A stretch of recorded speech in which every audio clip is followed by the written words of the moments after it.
نحمده ونصلي على رسوله الكريم اما بعد فاعوذ باللہ من الشیطان الرجیم بسم اللہ الرحمن الرحیم۔ اللہ تبارک و تعالیٰ کے انعامات لا تعد ولا تحصیٰ ہیں۔ ان انعامات میں سے ایک بڑا انعام یہ ہے کہ اللہ نے ہمیں اپنی کتاب عطا فرمائی۔ رسول پاک صلی اللہ علیہ وسلم نے فرمایا ستکون فتن، ان قریب فتنے آئیں گے۔ ایک موقع پر آپ صلی اللہ علیہ وسلم ایک ٹیلے پر کھڑے تھے۔ آپ صلی اللہ علیہ وسلم نے فرمایا میں دیکھ رہا ہوں میری امت پر آگ برس رہی ہے۔ صحابہ کرام رضوان اللہ تعالی علیہم مجمعین نے پوچھا یا رسول اللہ یہ کب ہوگا؟ آپ صلی اللہ علیہ وسلم نے فرمایا اذا اتخذ الفیء دیوالا، جب اجتماعی مال ذاتی مال سمجھ لیا جائے گا، والزکوٰۃ مغرمہ، اور زکوٰۃ دینا تاوان سمجھیں گے،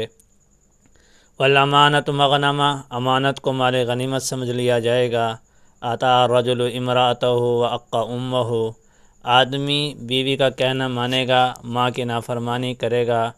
ادنا صدیقہ واقصى اباہ، دوست کو قریب کرے گا اور باپ کو دور کرے گا، ساد القبیلۃ فاسقہم وکان زعیم القوم ارذلہم، قبیلے اور قوم کے سردار کمینے بن جائیں گے، لعن آخر هذه الامۃ اولہا، اس امت کے آخری لوگ پہلے مقدس ہستیوں کو برا بھلا کہیں گے، زنا، بدکاری اور سود بہت ہو جائے گا، اس وقت میری امت پر آگ برسے گی۔ صحابہ کرام رضوان اللہ تعالی علیہم مجمعین نے کہا مل مخرج یا رسول اللہ، فتنے سے بچنے کی کیا صورت ہے؟ رسول پاک صلی اللہ علیہ وسلم نے فرمایا کتاب اللہ، قرآن کو چمٹ جانا، انہ ذکر حکیم، یہ اللہ کا بڑا محکم حکمت سے بڑا ذکر ہے، حبل اللہ المتین، خدا کی مضبوط رسی ہے،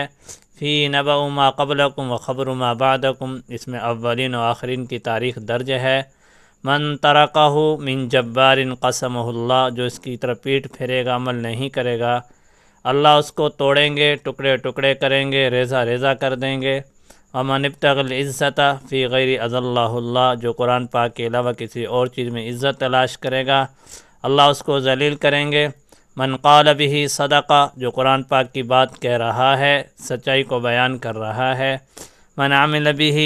اجرا، اور جو قرآن پاک پر عمل کر رہا ہے اللہ اپنے شایان شان اجر دیں گے، من حق به عدل، جو قرآن پاک کے مطابق فیصلہ کرتا ہے عدل کر رہا ہے، من دعا الیہ ہدی الی صراط مستقیم، جو قرآن پاک کی طرف لوگوں کو دعوت دیتا ہے بلاتا ہے وہ سیدھے راستے کی طرف دعوت دیتا ہے۔ حدیث معاذ رضی اللہ تعالی عنہ میں ہے اب قرآن اور حکومت اکٹھے ہیں، ایک وقت آئے گا یہ دونوں جدا ہو جائیں گے، ذوالحیث زال القرآن، قرآن جہاں تجھے گھمائے قرآن کے ساتھ گھومنا، قرآن کو نہ چھوڑنا۔ اللہ تعالیٰ نے ہمیں موقع دیا ہے، وقت دیا ہے کہ ہم اپنے آپ کو قرآن کے مطابق زندگی گزارنے والا بنائیں تاکہ ہماری دنیا بھی اچھی ہو جائے اور آخرت بھی اچھی ہو جائے۔